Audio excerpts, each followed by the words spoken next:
My name is Brendan Tedrick, and I work for the Bureau of Blindness and Visual Services in Philadelphia, and we provide services for people that are visually impaired or totally blind. And I'm located in Philadelphia, and today I'm going to talk about the importance of letter writing and phone calling, and how important it is if you're a union member and you have a specific issue, for example, budget issues. Budget is a huge topic right now, and how that impacts your specific program area. It's very important to be really active. Get a list of legislators, senators, your local representatives, know who they are. So you can start off making phone calls, talking to them about the budget issues and how that impacts your work performance.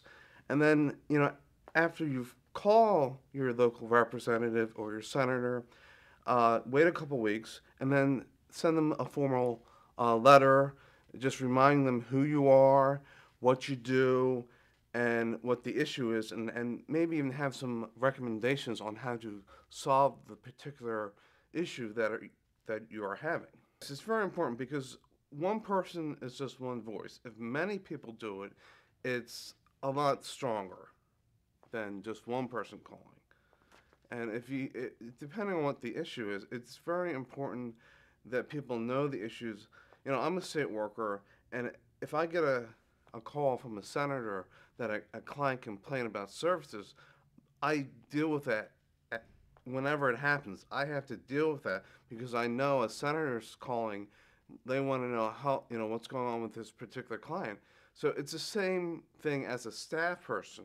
If I have a really important issue, I try to, when I'm dealing with my clients, client advocacy. It's the same thing working in the union, trying to get members involved in the issues so that, once they know what the issue is, then they can figure out, well, I'll call someone, I'll phone call, even email. This is the communication age, and it only takes a couple minutes to write an email, and do spell check and send it out. So even email is probably a very effective way to do letter writing and advocacy. Really is the issue here. Is how do you get your message delivered to as many people in an effective way? Correct. And I can even have I think it'd be great if I tell a client, I can't order you a certain like a talking watch because there's no money to order equipment for you. I'll have them contact their local representative and I say, listen, there's nothing I can do. There's no funding for your equipment. Why don't you call your local representative and let them know what's going on so then they can call the Secretary of Labor or whoever they have to call to deal with that budget issue. So the more people are involved, the better off it really is. If I was personally calling the legislature about an issue I have, I know I'm not going to directly speak to them. It'll probably be a staff person, and you have to just explain who you are, what you do, and briefly explain the problem. You want to be very brief because they have a lot of other activities that they're doing, and so just be brief as possible when you're talking to the staff person. Say your name, where you live, your phone number, and then briefly describe the issue that you're trying to resolve. And then after that, always say, well, I'm going to call you back in 2 weeks for some follow up. Follow up is very important. Once you do follow up, then you know in your mind that someone's dealing with the issue and there'll be closure to your issue. There are different ways you can communicate with your legislator. One would be a handwritten letter, and that's sometimes the best way because someone took the time to write a letter. You can't, sometimes handwriting, you really can't read the handwriting, but it's the thought that someone took the time to actually address a letter. So that's the first example is handwritten letter. The other thing is a formal letter written on letterhead. Um, just make sure you have the correct name of the person that you're mailing the letter out to, their title, and then a brief introduction statement of this is who I am. The body of the letter should be really the problem that you're trying to address, and then you want to sign it at the end. And then email. With email, it's very important to run spell check.